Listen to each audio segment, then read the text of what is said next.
uzima wa milele.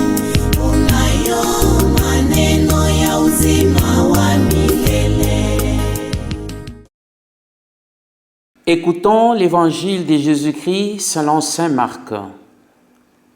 Jésus regagna en barque l'autre rive et une grande foule s'assembla autour de lui. Il était au bord du lac. Arrive un chef des synagogues nommé Jaïr. Voyant Jésus, il tombe à ses pieds et le supplie instamment. « Ma petite fille est à toute extrémité. Viens lui imposer les mains pour qu'elle soit sauvée et qu'elle vive. » Jésus partit avec lui et la foule qui le suivait était si nombreuse qu'elle l'écrasait. Or, une femme qui avait de perte de sang depuis 12 ans, elle avait beaucoup souffert du traitement de nombreux médecins et elle avait dépensé tout ce bien sans aucune amélioration. Au contraire, son état avait plutôt empiré. Cette femme donc, ayant appris ce qu'on disait de Jésus, vint par derrière dans la foule et toucha son vêtement, car elle se disait, « Si je parviens à toucher seulement son vêtement, je serai sauvée. » À l'instant, l'hémorragie s'arrêta.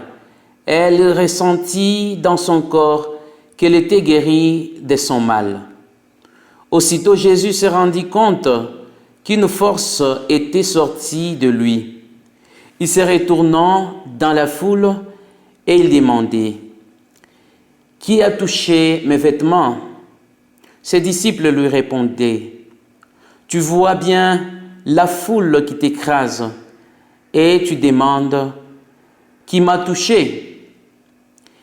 Mais lui regardait tout autour pour voir celle qui avait fait ces gestes. Alors, la femme craintive et tremblante, sachant ce qui lui était arrivé, vint se jeter à ses pieds et lui dit toute la vérité. Mais Jésus reprit, « Ma fille, ta foi t'a sauvée.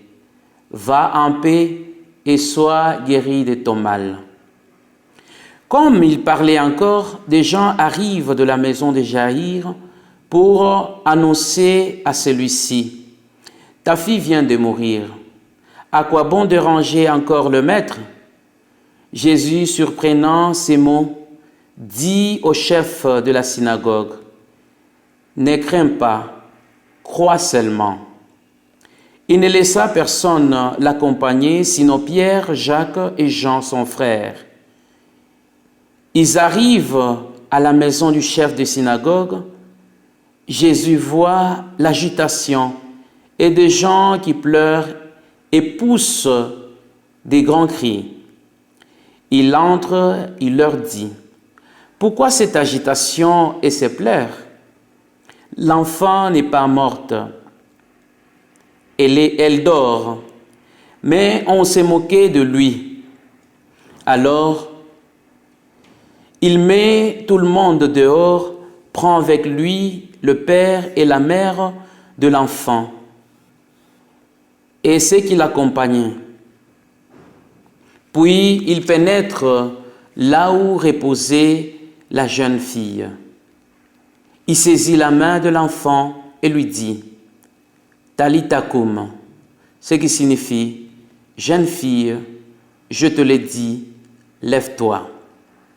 Aussitôt la fille s'éleva et s'est mise à marcher. Elle avait 12 ans. Ils en furent complètement bouleversés, mais Jésus leur recommanda avec insistance que personne ne les sache. Puis il leur dit de la faire manger.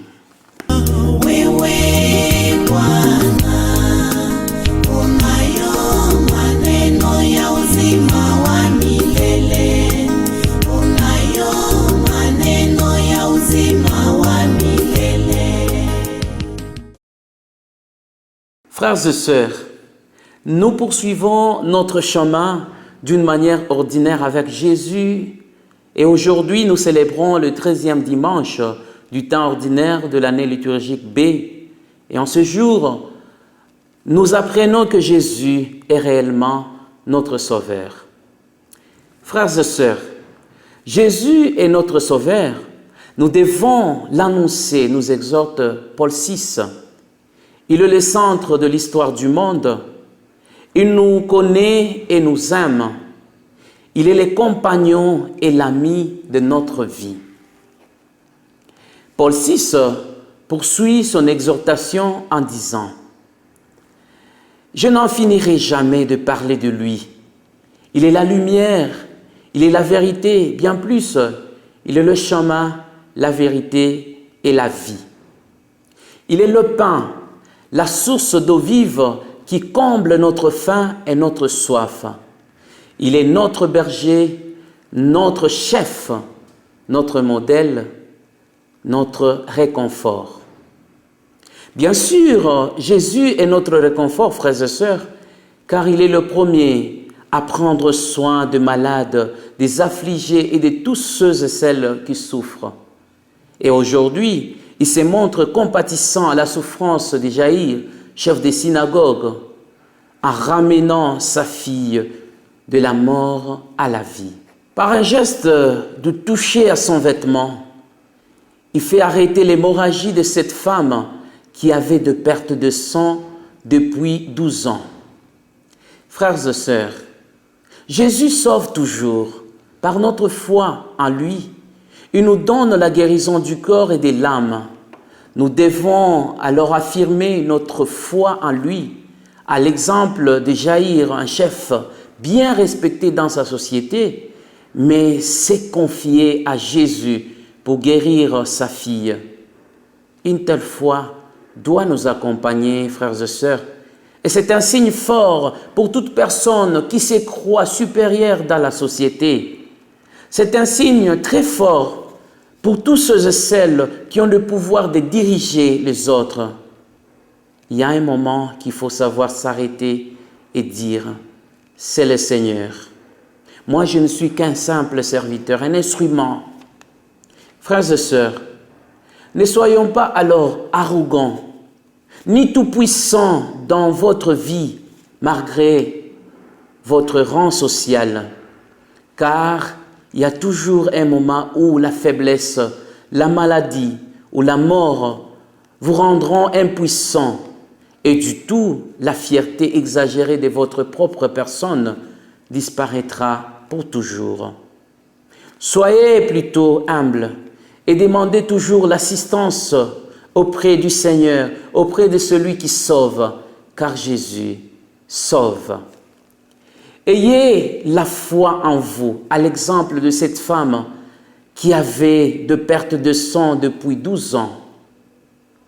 Et il se disait, si je parviens à toucher seulement son vêtement, je serai sauvé.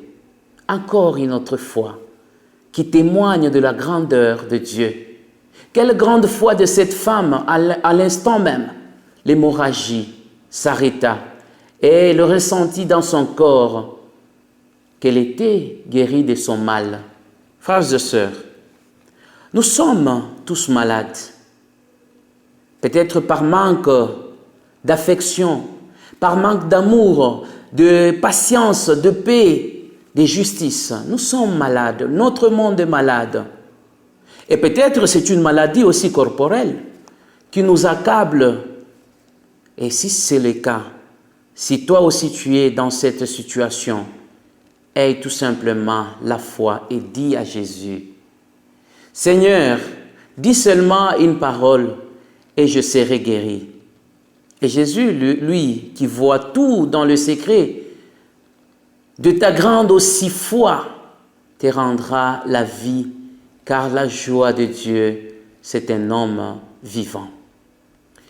Pour ainsi dire, avec le livre de sagesse, le chapitre 1er, le verset 13 à 15, que Dieu n'a pas fait la mort, il ne se réjouit pas de voir mourir des êtres vivants. Il les a tous créés pour qu'ils subsistent. Ce qui naît dans le monde est porteur de vie. On n'y trouve pas de poison qui fasse mourir. La puissance de la mort ne règne pas sur la terre, car la justice est immortelle. Étant alors, frères et sœurs, l'image de sa propre identité, l'image de Dieu, rappelez-vous, dans Genèse, il a dit, faisons l'homme à notre image. Étant cette identité de Dieu, l'image de Dieu, notre vie présente est sémence d'éternité.